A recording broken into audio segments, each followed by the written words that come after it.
Alors, note d'information numéro 001 de la coalition des organisations de la société civile pour le suivi des réformes de l'action publique.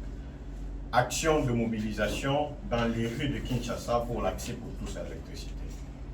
Nous, organisations membres de la coalition des organisations de la société civile pour le suivi des réformes de l'action publique, CORAP en sigle, tenons à informer à toute l'opinion sur le report du sit-in annoncé initialement pour le jeudi 30 mars 2023 devant le bureau de la Société nationale de l'électricité. Cette décision fait suite à la rencontre qui a eu lieu dans l'avant-midi du mercredi 29 mars entre le directeur général de la Société nationale de l'électricité et les représentants des organisations membres de la CORAP.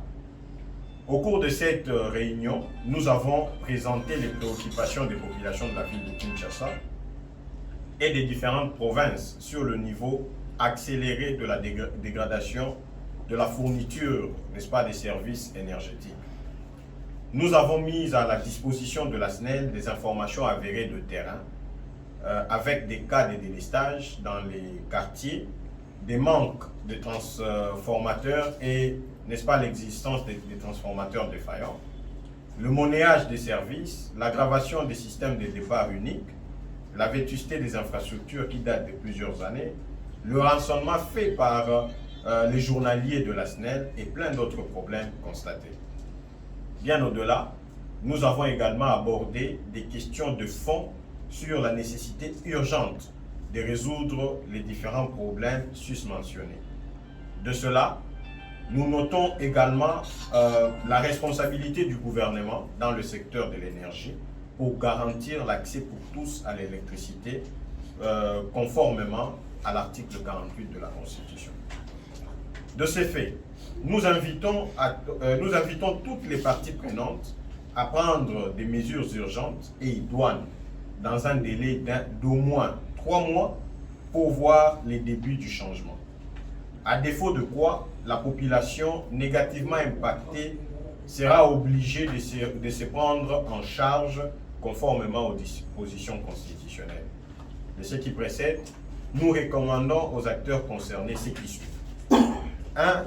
Au président de la République de matérialiser sa vision, n'est-ce pas, de l'accroissement du taux d'accès à l'électricité de 26% à l'horizon 2023.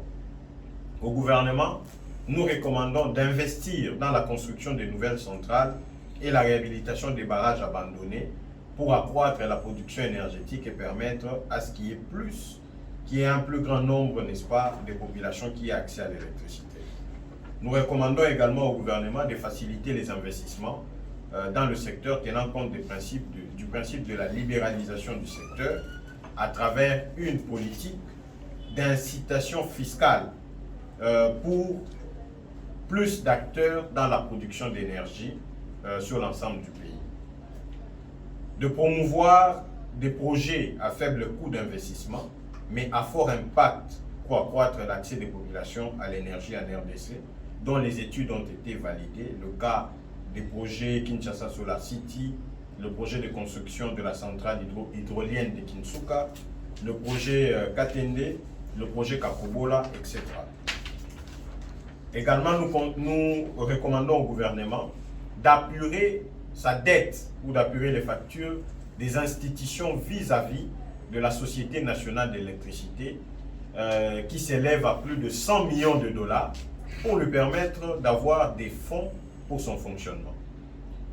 Nous recommandons au gouverneur de la province de Kinshasa de mettre en place un plan d'électrification de la ville, mais aussi d'assurer une gestion transparente des fonds collectés lors des paiements de la taxe sur l'éclairage public pour la ville de Kinshasa, pour qu'il soit effectivement affecté aux infrastructures d'éclairage public. À la SNEL, nous recommandons de réhabiliter tous les réseaux de distribution de l'énergie électrique dans la ville. Nous recommandons d'accélérer des implantations de compteurs pour éviter les doubles paiements aux abonnés, l'installation des cabines électriques et celles des décharges en tenant compte de la démographie de chaque quartier. Nous recommandons le remplacement des câbles défectueux en attendant la réhabilitation complète du réseau de distribution de l'énergie électrique dans la ville de Kinshasa. La réhabilitation de la centrale de Zongo 1 pour renforcer la desserte en énergie électrique à Kinshasa, de mettre en place un plan opérationnel clair pour répondre aux problèmes d'accès aux services énergétiques à court, moyen et long terme, de renforcer la communication vis-à-vis des clients pour dissiper tout malentendu, mais également de maintenir le dialogue avec les populations ou les abonnés, ainsi qu'avec les acteurs de la société civile. Nous recommandons enfin à la société civile et aux populations de rester vigilants et exigeants pour que le changement se matérialise. Toboyi Molili, Toboyi Molili, Toboyi Molili. Fête à Kinshasa le 29 mars 2023. Merci.